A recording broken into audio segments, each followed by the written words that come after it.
বাংলাদেশের অর্থনীতির সবচেয়ে বড় উল্লেখযোগ্য দিক বিদেশি রেমিটেন্স। সেই রেমিটেন্স বিদেশি, এটাও শহীদ প্রেসিডেন্ট জিয়া রহমানের আমলে উনি সর্বপ্রথম বিদেশে কর্মী নিয়োগ করেছেন এবং সেই বিদেশে যে শ্রমিক বাংলাদেশ থেকে গিয়েছেন তারাই রেমিটেন্স পাঠানো শুরু করেছে।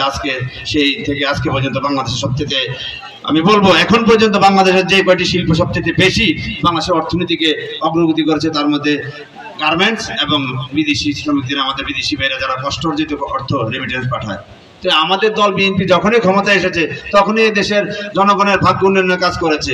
আর এই দেশে যখনই আওয়ামী লীগ সরকার ক্ষমতায় এসেছে এই দেশের জনগণকে নির্যাতিত করেছে। এদেশের মা বোনদেরকে, এই দেশের সর্বস্তরের জনগণের উপর একটা স্টিম রুলার চালিয়ে একটি ভয়ের রাজ্য চালু করেছিল, যা দেখে বাংলাদেশের মানুষ অতিষ্ঠ হয়ে গেছিল। যার ধারাবাহিকতায় জুলাই আগস্টের সেই বিপ্লবের মাধ্যমে খুনি হাসিনা সহ তার সাঙ্গপাঙ্গরা সবাই পালাইছে না ভাই? এই দেবীদের যারা খুনি সন্ত্রাসী ছিল তারা কি আছে এখন? এই 5 আগস্ট থেকে আমাদেরকে শিক্ষা নিতে হবে, যে 5 আগস্ট থেকে শিক্ষা নিতে হবে যে ভালো কাজ না করলে আমাদেরও এমন করে নিতে হবে। সেই জন্য আমি আমাদের নেতাকর্মীর উদ্দেশ্যে বলবো, আমাদের দলের ভারপ্রাপ্ত চেয়ারম্যান যে নির্দেশ দিয়েছেন যে ভালো কাজের মাধ্যমে মানুষের মন জয় করার জন্য, আমি সকলকে বলবো আমরা দলের দায়িত্বশীল যারা নেতাকর্মী আছি, সমর্থক আছি, আমরা কি প্রস্তুত আছি না ভালো কাজের মাধ্যমে মানুষের মন জয় করার জন্য?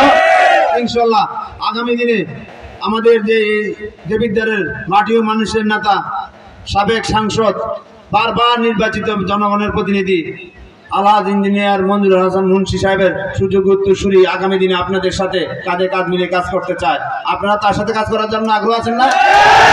ইনশাআল্লাহ আমি বলবো রাজনীতির ফোর্স ছাড়াও কাজ করে যায়, তার প্রমাণ আজকে রিজভিউল হোসেন মুন্সি দিয়েছে আজকের ফ্রি মেডিকেল ক্যাম্পের মাধ্যমে।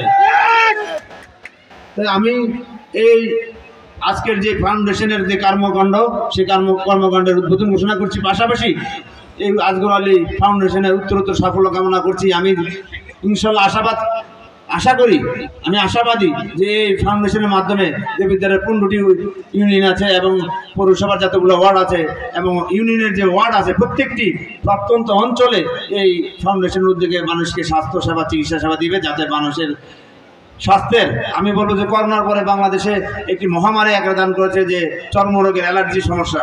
সেই জন্য আমি বলবো